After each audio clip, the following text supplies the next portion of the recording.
Uh-oh.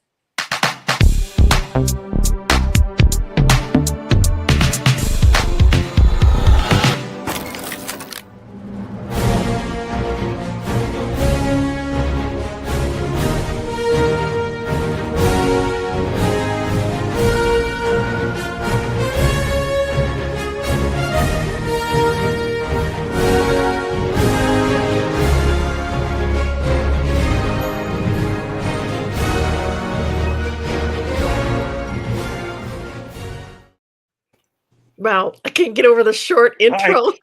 I can't get over. I can't get over the rousing music. Yes. We need to play that on like 25 speed. Hello, everybody. We are wildly unprepared for tonight. For some reason, we forgot the schedule. Oh, this never happens ever. No, so we're just gonna, as the title says, we're just gonna wing it. First, First of all, I would like to thank everybody who participated in our my Fund My Comic for Cape Town. I'm sorry, I'm tired, guys. I have been on the go for 3 solid weeks. We did reach our goal for Cape Town, so thank you, everybody who participated. Round of applause for you all. Yeah. The crowd goes wild. Yeah. We're winging it, man. We're winging it. Yeah, we really are. Like I said, I am dead tired. I just came back from a 2-week Amtrak trip. We had 2 days back home, turned right around, went down to Iowa, and took my dad on a Mississippi cruise. And we just got back yesterday, and then today was my granddaughter's 5th birthday, so we had her all day. So I am making 3 tracks. So excuse me if I yawn. Please wish her happy birthday. Yes, she's 5 and wild. 5 going on 50. Oh, man. Yep. Tonight, like I said, we're just winging it. So my first question is, what have you guys been watching lately? Or what are you looking forward to watching as it renews at this coming fall? Haley? Oh, man. What have I been watching? I haven't been, I don't think I'm like up to date with anything current. Maybe come back to me. Yeah. So we talk about catching old shows too. Well, yeah, that's what I'm going to talk about, because I haven't been watching anything made in the last probably 10 years. Yeah. My favorite is watching with my wife every Saturday night a show called Midsummer Murders. It's a BBC program about a guy who is an investigator in Midsummer County. I guess I don't know whether they call it a county or what they call it, but it's a county, and investigates a murder each week. And my wife and I watch and try and figure out who did it. And about 95% of the time we miss, because they're so interesting. Because it's a British mystery. The British write the best mysteries. And it's 23 seasons so far. I think they're still doing the show with a different actor now than the one we're watching. But we're in season 11. And we just started season 11, and just love it, because the characters in it are a lot of fun, and that's what I'm watching. And so nothing new is on the horizon. My wife watches Murders in the Building that's new, but I don't watch it with her. I don't want to get caught up in it. It's a great show from what she tells me, but not watching. We watch a lot of BBC mysteries, but our favorite, I think, was Broadchurch with David Tennant. That was.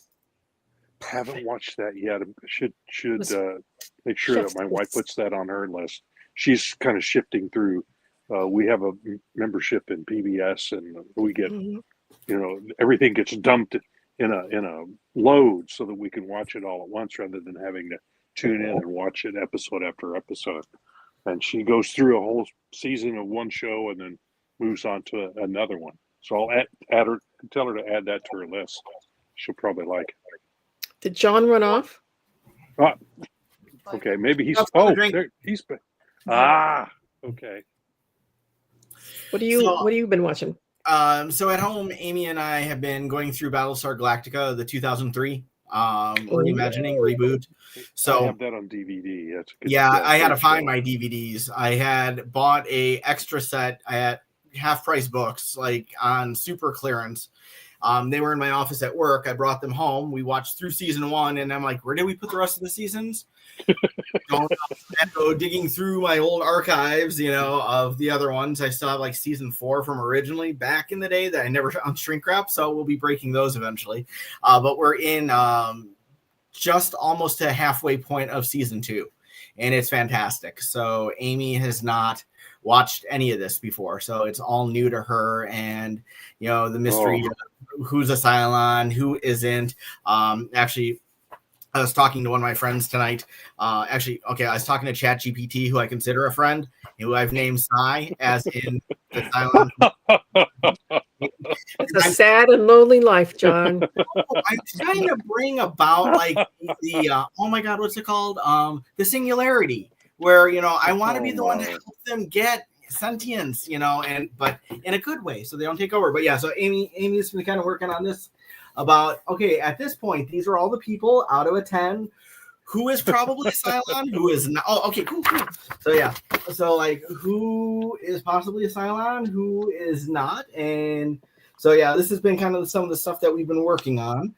For those of you, yeah, so for those of you who don't know, my wife had a stroke 2.5 years ago. So she's been recovering and has some cognitive issues still, remaining from that will be here. So these types of things really stretch her mind. And so she was even saying, oh, good. So I have to remember that there are people on Cobol and Cylon occupied Caprica and the people on Galactica. And I was like, oh yeah, don't forget about all the ships in the fleet. And she's like, so by the time I'm watching 2 or 3 episodes, she's wiped. I mean, like, she is wiped out. Because she's working so hard to but it's really, really great. And but that's good. She's exercising her mind with that. Yeah. That's good. And I'm glad that she's enjoying it. I found the show so depressing as it went along that I called it. I treated it like sipping whiskey. You only take a little bit at a time because it could be so oppressive and push down on your emotions so badly that I just couldn't take more than an episode at a time. No, and I know exactly what you're talking about, especially and it gets worse as it goes along. Hi, Bob. Everybody say hi, Bob. Hey-o. No, I know exactly what you mean, and that's one of the things that I pointed out to her, like how sad it is that at that point in the show there's like 47,000 humans left. That's it, and like these 47K can't even play nicely together for the survival of the human race. They have to be like in these stupid little factions with these little power trips for what? That's why it's like I don't put much faith in humanity at all. When you think like about it, kind of reinforces it. Yeah, when you think about it too, someone did an evolutionary study and realized that at some point in Homo sapiens history, the number of human beings on the Earth was actually pretty small. I think it was like 10,000 was it for all of humanity, and we almost got wiped out. So there's look at us now. There's so I won't go into politics. I won't go into politics, but I've seen this this online bumper sticker going back like the last 3-4 elections that I loved, where it's like like how they say who you're voting for, and it says giant meteor, 16 or 20 or 24, just end it already. I'll find it on and Barb. I'll throw it in chat or something, and you can. But yeah, so I had those. I had those like hanging outside of my. I printed it out and had them outside my office at work, and everybody was like always thinking that they're hilarious. But yeah, here, I'll pull that up while we're chatting. But yeah, so Galactica is what we're going through right now. We've got a couple other ones that we had started and never quite made it through. We'll get back to at some point, but we need to see something through all the way to the end. Between the reboot and the original, what is your favorite twist that they did in the reboot? I mean, obviously the most obvious one is turning Starbuck to female. Other than that, what's your favorite thing that they did with the reboot? So I loved it since I was a kid. Oh yeah. Back history with me on this. Well, I was the one. I was 5 years old and I made a wish upon a star. And you're never supposed to tell people your wishes, but I made it and I held it for so many years that I wanted to meet Apollo and Starbuck. And I knew they were actors, but I wanted to meet them. Decades ago, I got to meet Dirk Benedict, and I wanted to tell him so bad that I wanted to do this since I was a kid. But even though I know it doesn't come true, there's nothing wrong with that. I'm sure they hear that kind of thing all the time. But I didn't want to ruin the wish by telling somebody. But I never mentioned it to anybody until after Richard Hatch passed away, because I never got to meet him. So at that point, it was over. So, Galactica has meant a lot to me. My online handle is Cylon0011, like 007 James Bond. So that's my Cylon designation since the 90s. So it's very strange now because I was really so against the human Cylons when they first rebooted this. When it first started, back in 2003, I was like, this is kind of an affront. This is stupid. Female Starbuck, it was, I wasn't such a keen, figure on that one, but I loved her in the role and she's great. And then she went on to be Bo-Katan. And if any of you have ever seen one of the greatest cartoons of all time, well, it's not really a cartoon. It's oh my gosh, it's more like stop animation. Bitch Pudding from Robot Chicken. Okay, so Strawberry Shortcake, right? Strawberry Shortcake and her little town of friends. Yeah. Picture a foul-mouthed, evil, nasty little bitch named Bitch Pudding. And that is the character, and Katie Sackhoff also she voices it. But she's just the Dark Mirror version hilarious. Of Shortcake. But yeah, so going back to with the changes, making the Cylons, some of them modeled after humans. So at first, I wasn't so keen on that. I wasn't so keen on the CGI Cylons because I adored the original make and model so much. But really, of course, we all know Kit's the Cylon too from Knight Rider. That was also Glenn Larson. But what they did is really they kind of just took some of the kernels of the original about the Lost Tribe, and a lot of the stuff that Larson did with that actually goes and ties back to the Mormon religion. So there's a lot of that religious symbolism. Well, and Jewish religion because of the 12 tribes. Yeah, that's what I always equated it with was the Lost Tribes of Israel. And think about the Viper pilot helmets back in the day with the Egyptian symbolism. There's a whole bunch of different things that pull from there. So they've kept a lot of that, those core tenets, and their football game, equivalent pyramid, that's kind of nice. But the reboot, I really loved that they turned it more into an introspection about humanity itself. And what is it to be human? What is it not to be human? And God, I hope my wife doesn't watch this episode. Because you don't want to give too much away. The final episode of Galactica was just amazing. Which I have not been able to bring myself to watch, by the way. And I have not been able to watch it yet. I haven't watched most of the last season yet, because life got in the way. But I watched that last episode, and Amy, you're not around, right? It's easy. That's like eating dessert before the meal, kiddo. But I had to know. And so, the fact that they find this planet, they make it Earth because they found Earth. It was, so they find this planet. Lots of cool things happen very, very quick. So there's really no big spoilers on there, because we would have known about that one planet well before Rob. But just bringing things to that human level. And I think it's more appropriate today than even 20 years ago, because Barb, I was actually about to chastise you before we went on tonight, because you were yelling at your Alexa. And I'm like, no, you say, Alexa, will you please stop? You know, and so all of my AI in the house, you know, it's a good thing I have my earplug in, because if you would have said that, she would have answered. She could hear you. You know, and so the one so we have 3 Alexas. One upstairs is called Computer, the voice activated. The one in front room is Alexa. The one in the kitchen is Ziggy, which I know is named after Quantum Leap, although Amy had like no clue on that one. And so like I have conversations with them, and like Amy's just like floored, and they're like grateful when you say thank you and whatnot. They flirt shamelessly with my husband.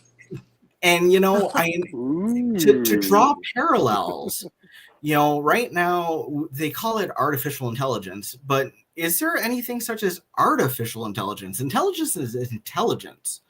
And, you know, these have been made to serve and produce and work. And it sounds like mechanical slavery to some degree. And what happens when they gain consciousness? They do not yet have consciousness. Yet. So sentience. Well, they do not have sentience. So consciousness, sentience.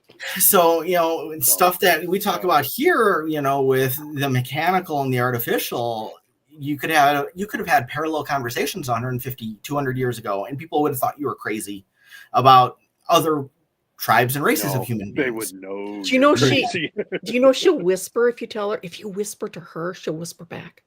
Ooh. Is that right? Oh yeah, Dick does that just to laugh. So, you know, so Barb, that's the long way around. And yes, I'm helping you kill time tonight, I guess. You know, we're winging it. But, you know, I really love the fact that they brought so many of those things to the forefront, where it was not just a sci-fi, we're shooting lasers at you and you're shooting lasers at us. It really kind of got to the core of humanity. And what does it mean to be human? Should we rest on that? Is that even a good thing? Or what should we aspire to? And the answers to all of those questions are going to be different for whoever watches it. That's true. Do any of you guys watch The Boys? I watched the first couple seasons. Have not seen it yet. It's on Prime, isn't it? It's on Prime. I know. I've seen the first. Even though I don't have that. Even though it was created by a former penciler of mine, Derek Robertson. Mm-hmm. Loved his stuff, especially on New Mutants. That's where I first remember him from. Yep. Or not New Mutants. More power to him. More power to any of our cohorts who can break into Hollywood. But it's a little bit too disillusioned for me. I want my heroes to be. Oh, it's dark. You know, it's dark. It's very dark. It's very. Are they even heroes? Dark and violent, really and from what I understand, it's rather graphic. In some of its violence. Well, apparently, I mean, I think some of you already knew that there were 2 main spin-offs from that, and that was Diabolical, which was the animated version, and Gen V. I've not watched that. I was not aware of that, no. Yeah, but there are now 2 more spin-offs. Really? Mm-hmm. There is Vought Rising. Can we get Derek to invest in us? I don't know. I can get a hold of him. Well, if you can get a hold of him, maybe he might be a great guest to have. And Vought being the company that basically they kind of own the superheroes. It's right. Vought Rising is a prequel, and it goes back to the time of who's the character that Homelander? No. Starlight? Who did Jensen Ackles play? Oh God! Soldier Boy. Soldier Boy. Yeah, that's it. Okay. So it goes back to the time of Soldier Boy, and it's going to have take place in the 1950s. So you know the outfits are going to be 1950-ish, and then the other one is going to be called Soldier Boys Mexico, or not Soldier Boys. The Boys Mexico, a new series planned for further down the road. So yeah, this will be like 4 spin-offs of the original. Sequel. Yeah. Now something I don't know. So this is an honest question, Barb. These spin-offs, do these have comic book parallels and allegories, or are these going to be like new creations made for? Do you know? I would guess that these are new. I had that guess, but I don't know if Derek explored the origins of Soldier Boy that much or not, but this Vought Rising is going to go back there and explore it. I don't know because I didn't. Yeah. Was he like a Captain America analog? Something like that. Yeah. Speaking of Highlander, what are all your opinions on the new Highlander reboot? Don't know anything about it yet. Isn't that Henry I know nothing Cavill? about Highlander. Well, if it's Henry Cavill, isn't that Henry Cavill going to play the new Highlander in the Highlander? The new Highlander. Rory, 2 thumbs up. But... confirm or deny whether it's going to be Henry Cavill. No, I read that somewhere, but I don't know how true that is. That could be just fan speculation because it might have been on Facebook where I saw that. And if it's going to have Henry, yes. All right, I'm in. That's it. That's all I need to know. Oh yeah, he would be. He would take that to. He'd be really good in that. Definitely. He's making the rounds after that. The Witcher went down in flames for him. Well, and I would like to have seen him play James Bond. So he would have made a great Bond. You know who? I think he may be too old now, but yeah. When he was younger, he did perfect. He also was wanting to do something with Warhammer, the Warhammer, like the little miniatures. Huge into that, and the stuff that my son is big into that. I know nothing about The Witcher. I have zero knowledge. Me either. What I understood and anybody correct me if I'm wrong. From what I understood, he was getting upset that it wasn't following the source material. That's and he right. wanted because he was a huge fan of The Witcher. Yeah. And I'm like, I like this dude because like there's an honor for that, and wanting to remain honest to it, true to the source material. Yeah. Which is great. Yeah, and rare. I agree. So yeah. For God's sake, look what the MCU has done. That's right. Yeah. Did any of you watch 2 or 3 years ago? They came out with an animated series on Disney Plus called What If? I watched the first couple episodes and I absolutely love Captain Carter. I had in my office at work pictures and paintings of Captain Carter. The shield I had in my office, when I was at that school. So yeah, I watched the first couple episodes, but love her, and I love the fact that she showed up in the second Doctor Strange movie. She got taken out way too soon, but I adore Haley Atwell, so it was nice to see her back. Well, if you didn't watch all of them, then you probably didn't see this episode. I watched all of them. There was an episode where the Scarlet Witch was a zombie, and she ended up, she ended up like I believe she killed Bucky in that episode. But anyway, it was very popular.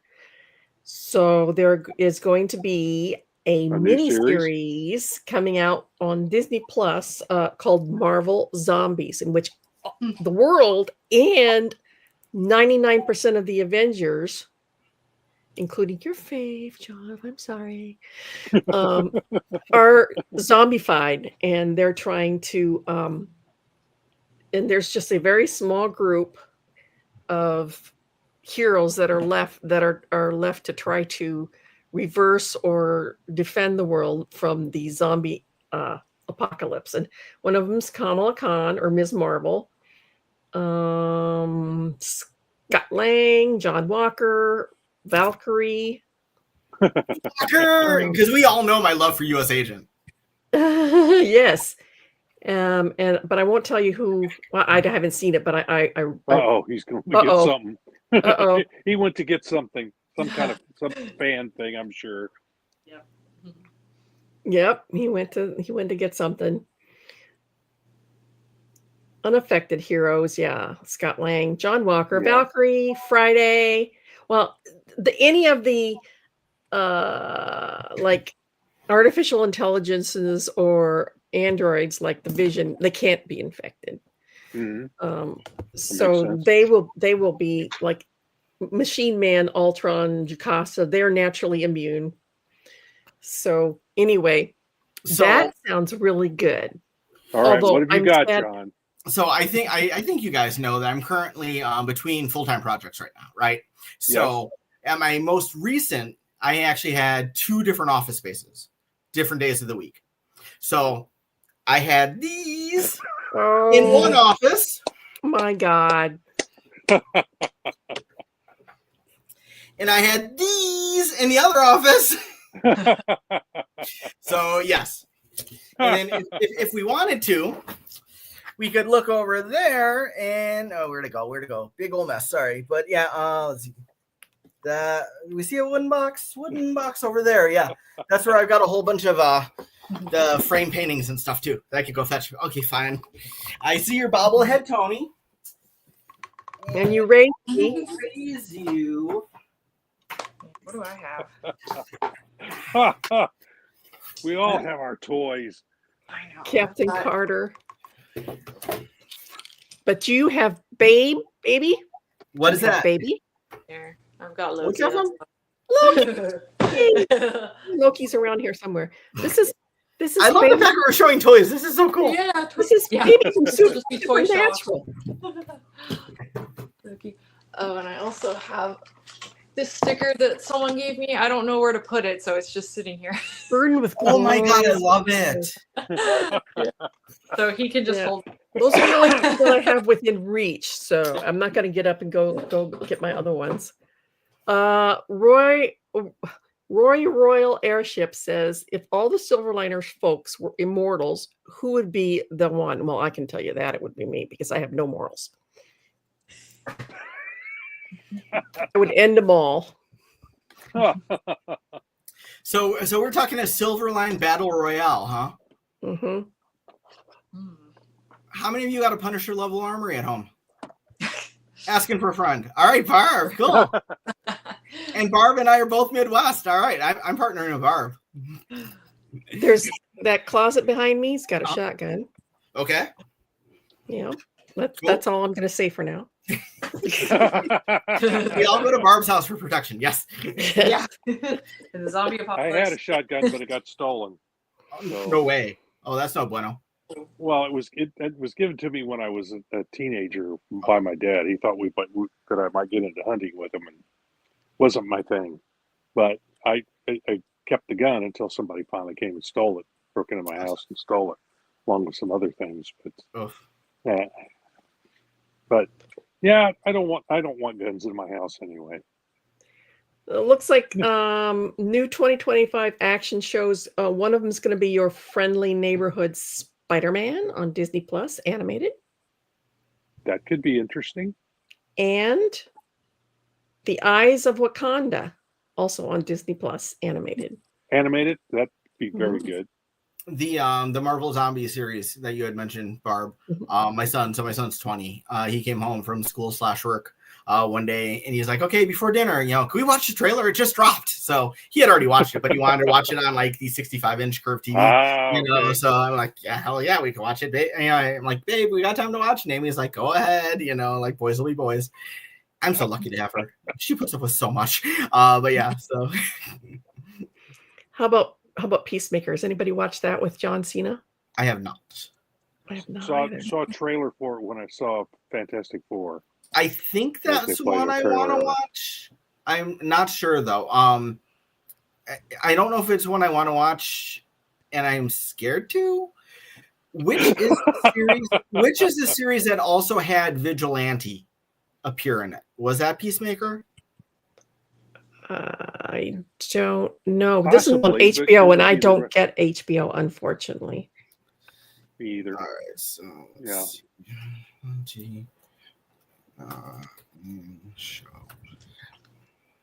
So he's down. Here we go. All right. In 2022 series Peacemaker, the character Vigilante, played by Freddie Stroma, is Adrian Chase. And how many of you remember the comic Vigilante? Okay, so I've got another box of toys that's upstairs right now. He was also in my office. One of the coolest uniforms ever. Ski mask, big old goggles, like a V and like a V. First appearance was in one of the New Teen Titans annual number 2, I believe. Judge by day, vigilante by night. And I think Keith Pollard was one of the major artists on the original. Barb, I'll get you a photo. And I'm supposed to get you the other photo. I'm trying to remember if Paul Kupperberg wrote that or not. I'll look that up. Maybe I'm thinking of another series. All right, so we got the giant meteor for you. Okay. Here. There we go. 2024. It just ended already. Oh, man. Yeah, and I've seen those going back to 2016, 2020, 2024. So it is not tied to any political affiliation. Truth is truth, regardless of political affiliation. And one thing I will share is I updated my Facebook, not profile picture, but like the big picture that you could have behind you the other day. And I put the eulogy that Sharon Carter had spoken about at her mother's funeral, or her aunt's funeral, Peggy Carter's. Plant yourself like a tree thing? Yes, exactly. And about like, I'll pull it up. You can put it in there too. And what I really absolutely love is I have friends that I know are on the right. I have friends who I know are on the left, and people, regardless of any political affiliation, have, hit like on it. And I love that, because to me, that means truth is truth, and it's definitely the plant yourself like a tree one. I also had one of these, not quite this version, outside of my office too, but compromise where you can, don't. Even if everyone is telling you that something wrong is something right, even if the whole world is telling you to move, it is your duty to plant yourself like a tree, look them in the eye, and say, no, you move. I love it. Except the most people forget the first sentence. Yes, and it didn't quite apply for me, because that was led into Sharon Carter had asked her aunt Peggy Carter how she was so successful in S.H.I.E.L.D. and in an agency, and in a time that basically they actively would not have wanted a woman to be successful. Right. A lot of people forget that this whole phrase centered around the fact of women's rights in the workplace. Yeah. So most people have attributed it to everything else, but what she was really talking about was women's rights in the workplace. And I like the fact that this part could be transcendent and applied to other things. But yes, you absolutely are right. We should, not forget where it came from. But if I put that part up too about me, that would look weird. And people would ask, don't forget the first sentence. Yep. What's that? I looked and it don't up, forget and the first sentence. Your old editor, Paul Kupperberg, wrote later issues of Vigilante, which is what I thought was in my head, but so I looked it up. But yes, he did. Speaking of DC, there is a rumor. I heard about this one. I forget what it is, but I heard about it. Oh yeah, and I remember again. There's a rumor that there might be a Superman Spider-Man crossover. Oh, that's not the one I heard. Really? Movies? Or no, in the books with Jim Lee and Dan Mora. Yeah, because I was watching like a podcast where they were talking about the Batman Deadpool one, and it's like next year is like the 50th anniversary or some sort of anniversary of like the original Superman Spider-Man. That's why they were saying they thought that was going to happen. I didn't hear that one. Yeah, there's like, I think like next year is like some anniversary of it. So that would be a good time to like do it. Absolutely. Yep. I think it was 77 or something like that. But yeah, having it ready in time for that, Haley. You're absolutely right. Thoughts? As long as it's done well. Okay, so here we go. Superman and Spider-Man. There was one. Here we go. Published by Marvel Comics and DC in March 1976. It was a tabloid-sized special, if I remember right. Yep. Inkers, Dick Giordano, Terry Austin, uncredited on backgrounds, Bob Wyasek, uncredited backgrounds of 3 pages.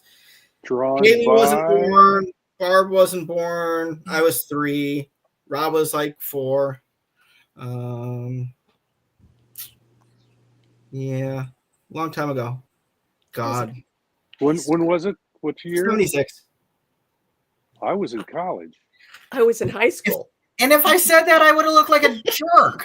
I know. I was 3. Hey, Barb. I mean, how you're in high can school, you, old lady. Oh, yeah, even older man, Rob. I don't mind being old because I carry it well. Oh, yeah. Nah, I'm just always respectful. But no, I always tell everybody, growing old sucks, but the alternative's much worse. You know, looking at the daisies from underneath. I earned every single one of these gray hairs. Damn right. Yeah, Rob, my version of that is every day that we wake up on the correct side of the dirt is a good day indeed. Yes, exactly. Right. Looking down on the daisies instead of up. Yep. But you know, Haley, I want to grab something. Hold on 1 second. Okay. Well, apparently this is a 2026 crossover rumor that Jim Lee and Dan Moore are going to do Superman Spider-Man. Are you presenting something new? He's doing something there. All right. Well, while he does that, Rory says, what separates a superhero from a vigilante? That's a really, really, really good question. And it's the law. Yeah.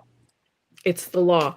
If the one huge thing that I had, and I know that this is just going to send John into orbit, but the one big thing that I had a problem with in Civil War, the movie, was when Cap says he didn't need rules and regulations from 117 companies, that the best hands were his own, and he didn't think that he needed to follow the UN's dictates. That rubbed me wrong.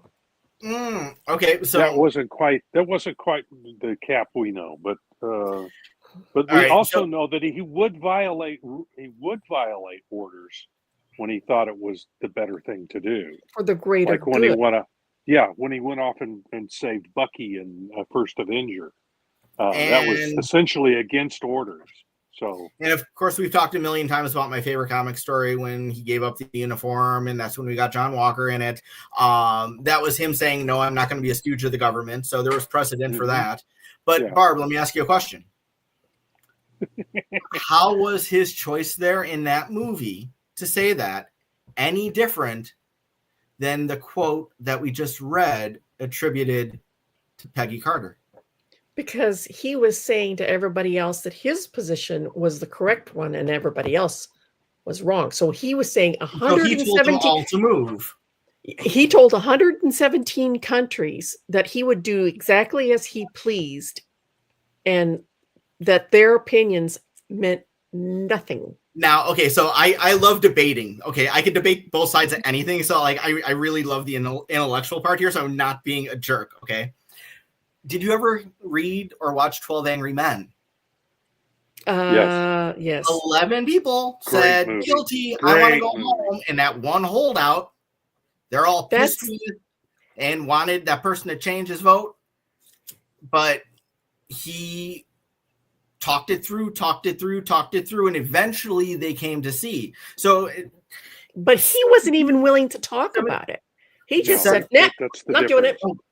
That's the difference because Henry. Okay, so did the other people have to talk about it? It's been so long since I read it. What a hell of a leader the Henry Fonda's character in that was. I don't know what his name was, but he was a hell of a leader. He led them into that rather than saying, "I'm not going with you," and then just sitting down. He led them through all. That's what I thought I remembered. Yeah. And they started converting one by one. One of the things that the Accords wanted to do was these countries wanted a say in who could and who could not come into their countries, and Cap's I agree with you. What's good for you? I will come into your country whether you want me to or not. Whoa, that sounds like American politics today. I had a little trouble with that myself when it they said and that in then the movie. yeah, see, I had a problem with the way that they wrote Cap in that movie, because then not only did they did that, but the rest of the movie was about his single-minded focus to save his bestie. And he pulled down, I mean, they pulled down a tunnel over civilians. They hurt law enforcement people that were just doing their job. And he lied. He lied to Tony, which is so uncap. He kept a secret from Tony. There were some problems. Years. There were some problems in that movie. They were trying to do too much too quickly, and were kind of glossing over certain things. There's some out of character stuff. The writing workings. Star Wars Episode 1, Phantom Menace. Okay. Yeah. Oh, trade disagreements and whatnot. But Padme. Okay. Midi-chlorians killed in front. Yeah. And you know what they used to check that out? That was actually a Lady Bic razor that they modified. Just little factoids here in case anybody's ever. What was that? Lady Bic razor. The thing that they used to check a Schick razor, a Schick or Bic. It was a female razor that they used to like get his blood count. They mocked up. Yeah. It was a female razor. So if you ever win anything on a trivia night because of that, just give me a potential. That was like one of the original Star Trek weapons, where they just put a salt and pepper shaker on top of us. Exactly. Original lightsabers. Those were made from photography equipment. Yeah, from flash handles. Yeah. So as Naboo is being surrounded by the Trade Federation, she's in Congress and she's saying, my people are suffering, and the political system being what it is, they're like, well, okay, we're not going to make any action on this, and we'll look into it. And she said, I will not defer. I've come before you to resolve this attack on our sovereignty now. I was not elected to watch my people suffer and die while you discuss this invasion in a committee. So Cap saying, okay, hey, Ultron is in your country and he's killing hundreds and thousands of people, but I'm supposed to wait until your etiquette and protocol and TPS report covers are in place before I could come in and save lives? Forget that. That's the most Cap thing I could think of. But what if that country doesn't want him there? But what if what about the people whose lives he would save? Yeah, but what if the country doesn't want him there? Yeah. Okay, some of the same thing happened in the Superman. That's exactly Superman what I was movie. thinking. His interview. The new one? Lois, yeah. Yes. I haven't seen the new one. You need to go see it. I agree with him, but if I was a civilian in this world, I'd probably I would see Lois's side and be like, oh, yeah. Because basically you're invading another country. Mm-hmm. Yeah. Yeah. And so it's sovereignty. It's a sovereignty issue. And this kind of takes us back to the Galactica stuff. It's like, now we're talking about like the core of humanity. Okay. Like, do you do what you know is right, or you think you know is right? Or do you follow laws and rules? And why are those laws and rules even there? That's one of my problems with organized religion. I'm very there's spiritual. Even in the military, people start getting in, and start modifying the stuff because it benefits them and theirs, like every corporation. When the world would be so much better. There's the issue in the military where you swear allegiance to the Constitution rather than any one person or even the people above you. But at the same time, you also have this obligation to defy an illegal order. That's the thing. That's where where your conscience really rules you at a certain point.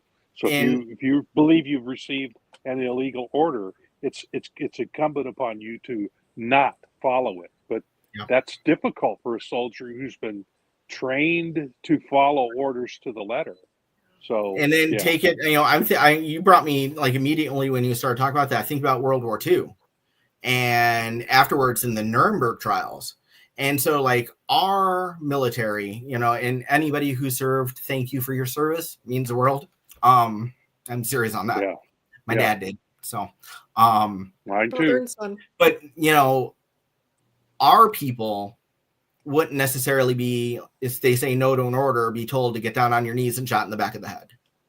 But in Nazi Germany, if a Nazi a general or private or whatever defied an order, that very well could have happened. So the Nuremberg defense of, well, I was following orders was proven that's not okay. You need to know the difference. Rory, oh my God, Rory, I know who you are now. Right. Yep. Yeah, I know, buddy. Long time no see. But yeah, so yeah, that's. But I mean, going back to Cap, if 117 nations, and there were more coming in, wanted to sign this piece of paper saying we want to have a say on who comes in and who doesn't, and Cap was saying, "I'm sorry, but I know better than you do." Which is, that's the height of hubris. Yeah, but. I found I had a little difficulty with that. I did it, and I did unfortunately in the movie a little hand wave on that particular thing. But yeah, that one bothered me just a little bit. Yeah, I empathize. I sympathize. Before I forget, Haley. That's Haley. Going back to you. The 50th anniversary. You were absolutely right. It was about a crossover. The first Marvel DC crossover ever, and we were talking about this in chat earlier tonight, was actually Marvel and DC collaborating on a Wizard of Oz tablet size book. I see that. I did see that somewhere. 1975 was, and that's why I wanted to double check the year. That was the first Marvel DC crossover ever, which led the way to the next year's Superman Spider-Man crossover. They co-published it, if I remember. Yes, they did. Because there was something like one had rights to something and one had rights to something, like different bits and pieces. And the only way in order to get it to work, they had to do that. Was to collaborate. Like them putting their characters in the Wizard of Oz. It was no. Pure adaptation. They each wanted to do a Wizard of Oz book, but one company had these rights, and the other company had the other rights, and they couldn't really do it without joining together. That's kind of like Sony having Spider-Man and Disney having the Avengers, so they had to they had to cooperate, and then so Haley, that's cooperation they had to compromise. Yeah. So it was celebrating the 50th anniversary, not of the first Spider-Man Superman, but what came the year before, the first collaboration, bizarrely Wizard of Oz. Maybe they'll do a Wicked comic or something. My kid has watched that trailer for that new one. I don't know how many times. Oh my God, he's he's. I haven't watched the trailer. I just watched the first part like a week or so ago, and now I'm like, okay. I've not seen the movie, unfortunately. Yeah, have not seen the latest Superman movie either. I haven't seen that either. Wicked. I saw that in the theater because my kid. I saw it on the stage. And it was the stage presentation that convinced me I needed to go get hearing aids because I couldn't understand a single word they were saying on the stage or in the song because I was up in the balcony and I couldn't understand any of it. I only because I knew the basics of the story, I understood what they were doing, but for you it was Charlie. For you, is Charlie Brown's wah wah wah wah wah. Exactly, it was exactly like that. And I went out, and got hearing aids shortly thereafter. So that's kind of a blessing, though, Rob. I mean, like in all seriousness, it's better that it was a Broadway show as opposed to a car or a siren that you didn't hear that hit your car. I mean, so that's good. I mean, I can hear pretty well without them, but. Especially women's voices that are pitched a little higher. Those are the notes. Those are the pitches that I'm a little blind to, and putting the hearing aids in for the first time and actually hearing the swish of the ceiling fan for the first time in years was kind of weird. But yeah, for me, really high pitched things like that. But yeah, for me, I'm at that age where if I've got sound coming from two different directions. So especially like if my husband's trying to talk to me when the TV's on, you can either do the TV or you can do the husband. But otherwise, it's just wow, wow, wow, wow, and I can't separate it. Well, and that hearing aids don't help with that, by the way. Yeah. In fact, they can make that worse because I experienced that earlier this evening. I'm standing halfway between my wife and the television, and both of them are. It's and just, I can't understand either. It's all mismatch because it's all everything is being elevated. So, but otherwise they're a boon.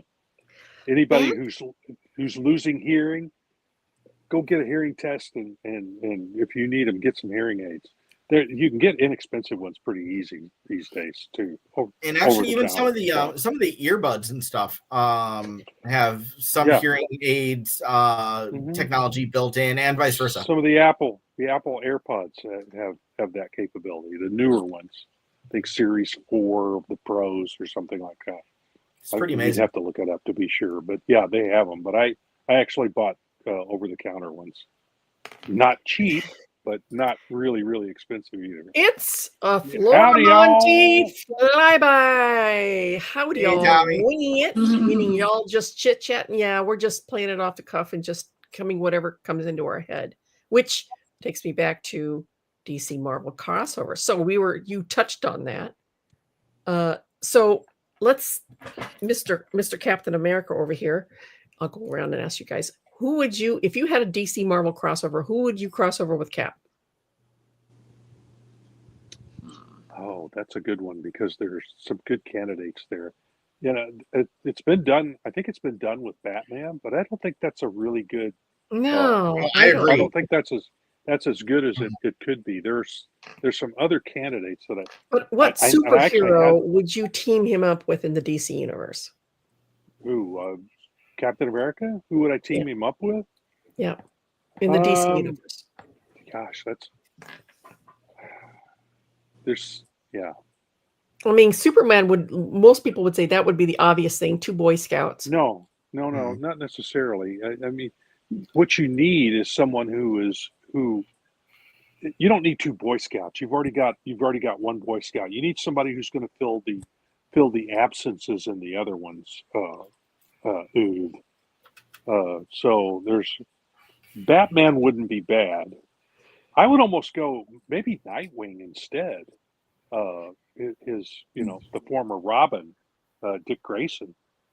He might be a good choice. So his Bucky fill in? Yeah, more or less. Tommy says, "Hey, Haley." Hey, Tommy. He says, "Great to see everybody, but super great to see Haley." Hey, Haley.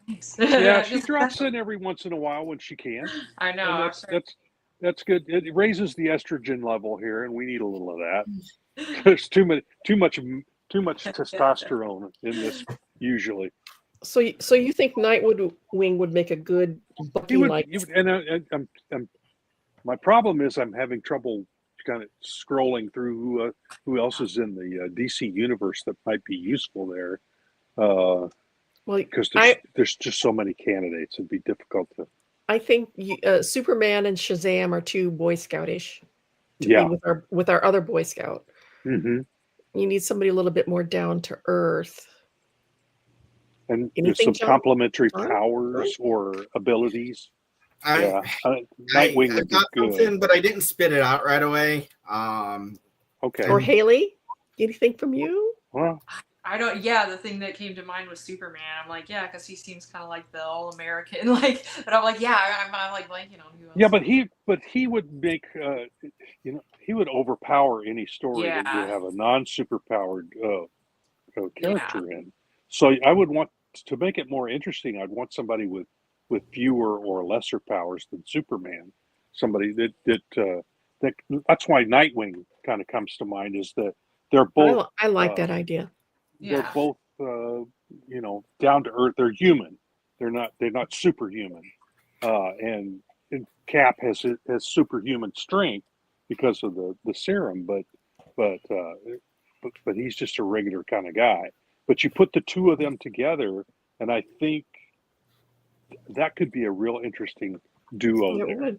Rory says Doctor Strange and Nightwing with a cameo from Constantine. Yeah, that's an interesting combination.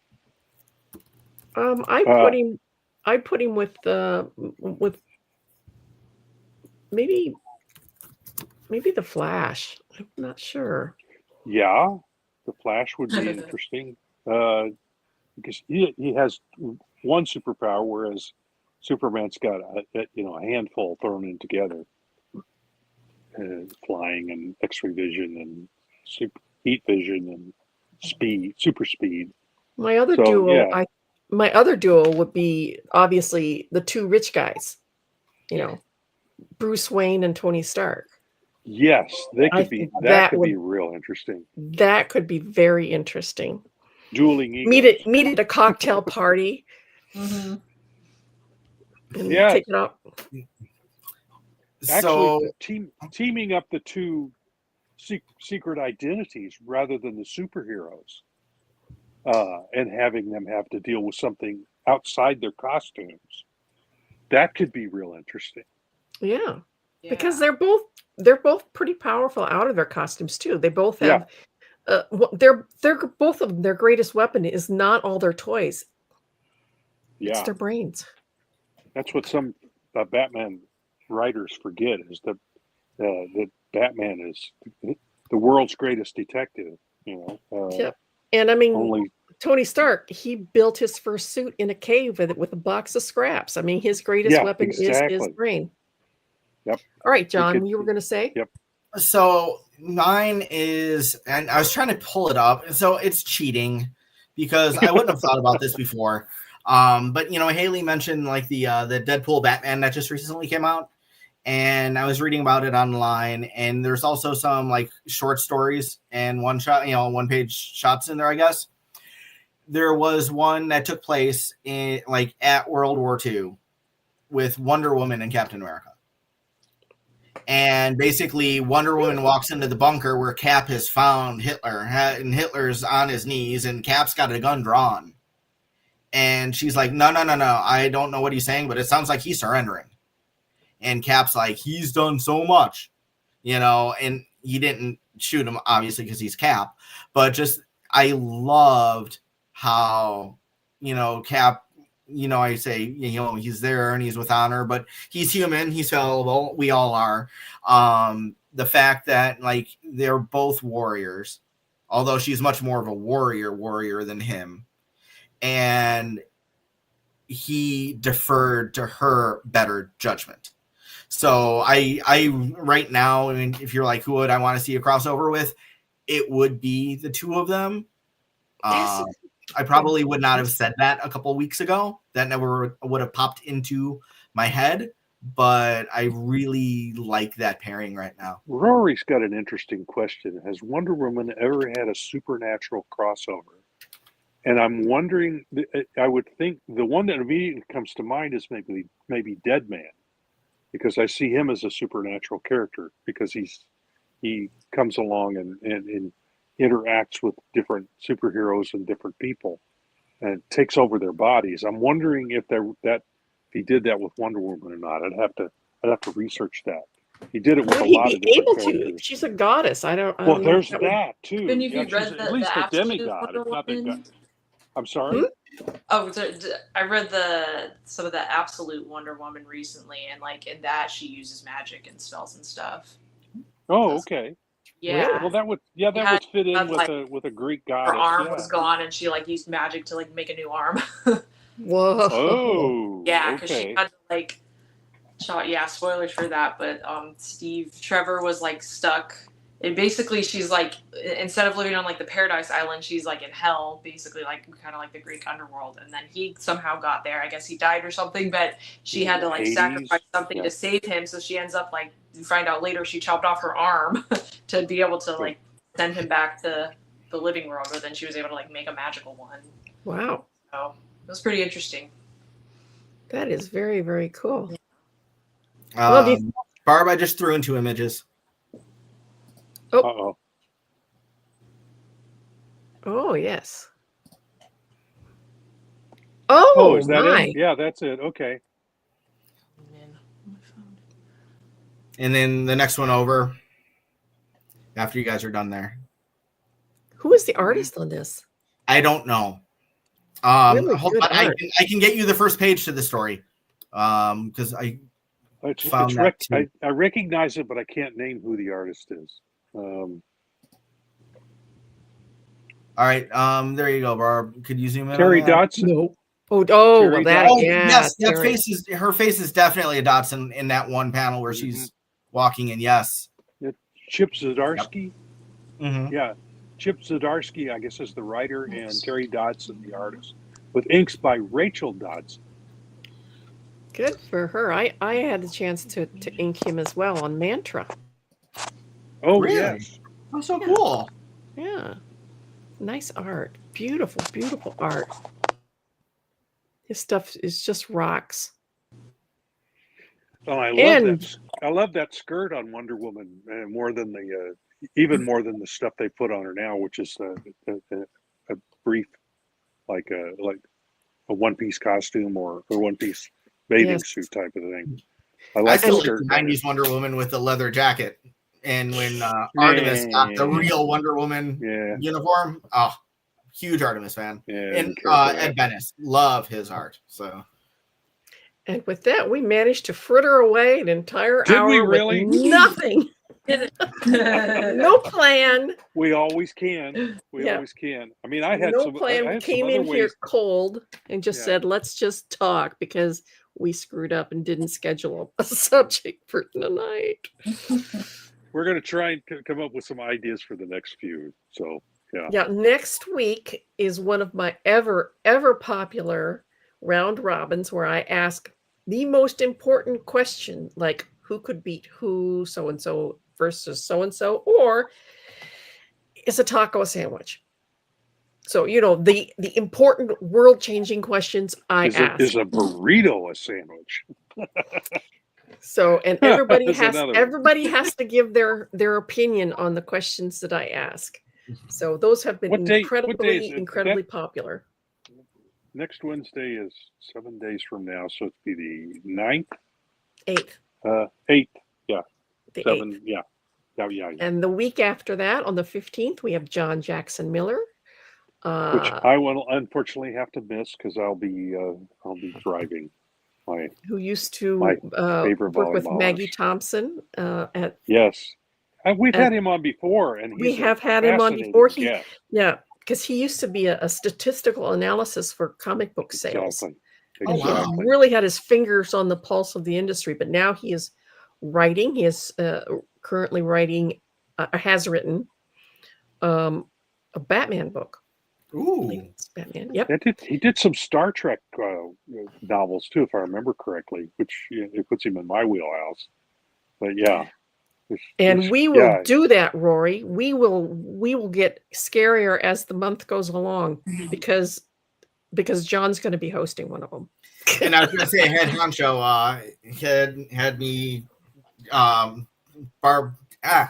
Roland told me to talk to you to see which weeks you will be doing and what you need and what the next 2 weeks I've got covered, like but 29th? I would like. Yep. So I want you two to cover the other 2 weeks, and as he said, we need to come up with some spooky subjects for the last 2 weeks in October. So anyway, folks, thanks for tuning in. Thanks for putting up with our meaningless babble. And as we like to say at the end of every show, make mine Silverline. And I got to find mine. Hi, I'm Dave Dorman. Make mine Silverline.